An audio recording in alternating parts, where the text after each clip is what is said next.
He is no different. When you look at that man, read the history of people like Pol Pot of Vietnam, Adolf Hitler. Read the history of Amin Dada, who was just next door to us, Umar Bashir, who created atrocities in Sudan. He is no different. It's not a man to glorify. That is a man to feel shame that he represents this great country called Kenya in any position. Finally, I wish to assure the abducted, the disappeared, and their families here and home, you shall never be forgotten by Kenyans. Ruto may forget, may ignore, but we will never forget. You are the true freedom fighters of our time. You are the heroes and heroines of this country. Forgetting you is rejecting our own identity. Forgetting you is to renounce the meaning of our life. Forgetting you means that we do not even love our own families. We will keep the memory of our abducted, our disappeared, our murdered. Forgetting them is allowing crooked Ruto to achieve his goal of erasing our loved ones from this earth. We are going to continue demanding justice. We shall relive their memory as we do. The abducted, the disappeared, the murdered shall live forever in our minds, in our hearts, and etched in the history of this country. Thank you very much. Do you have any questions? Yes. What's your name? My name is Barack from the City Voice. The president recently said that he is not aware of anything of that, and should there be someone who is aware of such a case, should provide the names of PS Kumon. Have you and your team done? You know, crooked Ruto has a big problem. He seems to be delusional. The information is in public domain. The media has over and over stressed names. Are you telling me he does not listen to the media? He doesn't watch TV like all of us? If he was true to the oath of office that he took, he doesn't wait for people to submit names. He would have already set up an inquiry with the allegations that are already there. He should be informing us what is going on. The only reason he is doing that is because he is the one who is doing it. Okay? Let us not mince our words here. Those are his instructions being obeyed by others. And he will be held to account. The days when people just got away with things are over. The level of accountability Kenyans are demanding, and the world, is at an all-time high. He will not get away with it. Any other question? Yes.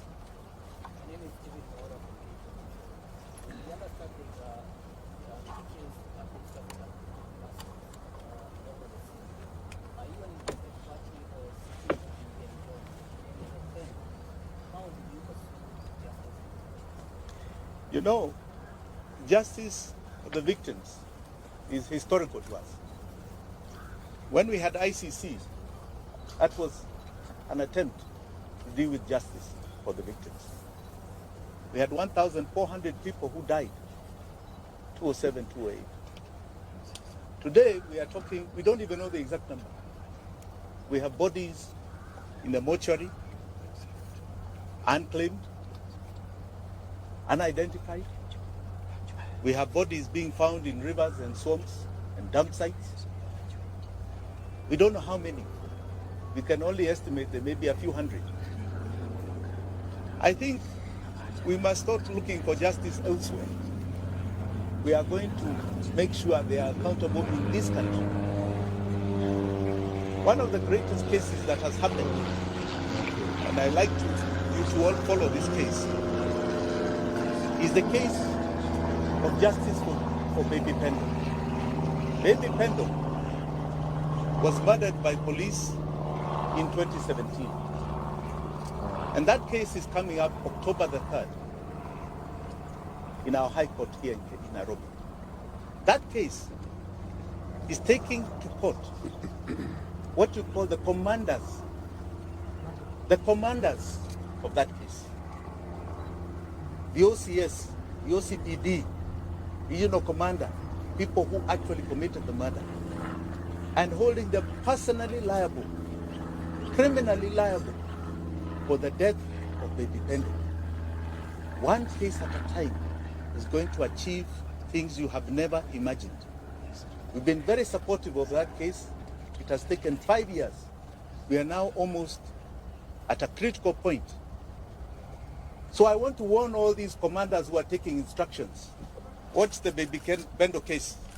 It is coming to you, each and every one of you. Whether you're the IG, whether you're the DCI, whether you're NIS, whether you're an OCPD, it is coming to each and every one of you. And you will face justice for the victims. Yes? My name is Daniel Sare. Do you think the courts are doing justice to those people that have had their cases taken to court? So far, I have no major complaints with the court system. I don't. I think they're doing a very good job. Today we got an order. I think the IG is supposed to appear this afternoon. Yes. Well, I think we're quite happy with what is going on in our courts. Yes. My name is Sophia from KK. I just Yes, wanted Sophia. to know, to clarify, have you, I know you have, I just want to hear from you, have you actually reported, the missing people, and what has been the reaction from the, the DCI and the guys that you reported the cases? They have been reported to every single police station that is responsible. In other words, where we assume, let's just say we are assuming, were the areas of abduction or the areas where the families come from. They have been reported. Have you ever sought a comment from the IG? Have you? You're asking us, have you? Why are you not seeking comments from those people? They are the abductors. They are being accused every day. I'm here accusing them. Let them test their defense. Okay? I was just asking if you follow the due diligence. Absolutely, absolutely. But the onus is not on us. The onus is not on us. It has been done. But don't be like them who want to say, oh, nyinyi mufanya report, mufanya. It's not about us. You think people are creating fake bodies and fake missing persons? Let's be sincere. It has been followed. And as you can see, there are people who are living in their own reality. They don't want to acknowledge that there is such a thing. Yes. Yes, Lugu. So far as Jimi Wanjigi, how many families have you reached to be able to communicate about the missing? How many families? How many are there so far? About 12. About 12. Yes, about 12. But as I told you, we are having very serious challenges because these families are very frightened. And they feel if we draw too much attention to them, they'll be victimized. Even their other children will be victimized. But so I would like to keep it a bit quiet. Yeah? Anything else? Yes. Yes, good afternoon. Two questions. One, I understand that you have a case active in court. But the last time when you had a press and you informed the public that your team is doing an assessment and very soon you will let the person know how much the damage was for the police officer who read it. Two, you mentioned that everything is in cloud, and that's why you're confident enough that there were some items that were planted in your favor.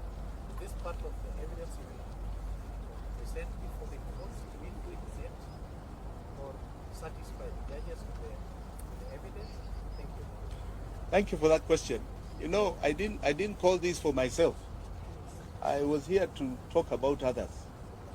Kesi yangu itakuja. And I want to assure you, as I assured you then, it will be a shocker case. Okay? A shocker case. But I'm not here today to talk about that. I'll come to me. Today, I am here. All right? There are people who are not here, who have not only died, others have been abducted. We don't know whether they are dead or alive. I think that's really the concern. Mimi niko hapa, niko hai, niko sawa. My family wako hai. Sindio? So we'll come to that. Yeah. Sorry, last question. Yes. We know some of the people that were abducted, they are only wanategemewa kama watu kwa familia zao. I mean, you as Breadwinners? Yes. Yes. You as Jimi Wanjigi, is there any way that you feel like you're going to be able to support them until they... My friend, why are you asking me of private arrangements? Sio hapana kitu ya public. Ask me. Kuna watu wengine ambao wanasema kitu. Any other question? Yes, ndugu yangu. From? Sorry.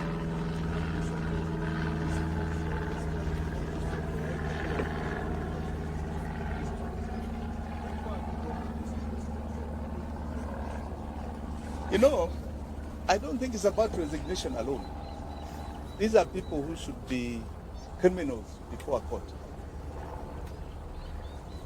They have completely decided the law is irrelevant. And whether they resign today and you put others tomorrow, it makes no difference. The key thing is that they need to be seen in a court of law answering for the injustice that they are committing. That may be the greatest attempt at stopping continual abuse of the law by the police. We need to see an IG in court. We need to see a DCI in court. We need to see OCPDs and OCSs in court. That is what we need. There was a young man who was shot some time ago called Rex Masai. Rex Masai. That was the first one that was brought to our faces. Okay? We have had how many stories for the last 3 months? Including from these agencies, inaitwa nini? What is it called? Yes. Really? We are talking about young men's lives here. Young girls' lives. I don't think it's a matter of resignation. Yeah. Do you feel like justice is gonna ever be done? Absolutely. And do you have hope for the Kenyan? Absolutely. In fact, most Kenyans feel very hopeful. Any of these criminals who are perpetuating injustice will see that court of law. One day, that I assure you, this is not going to continue happening in this country.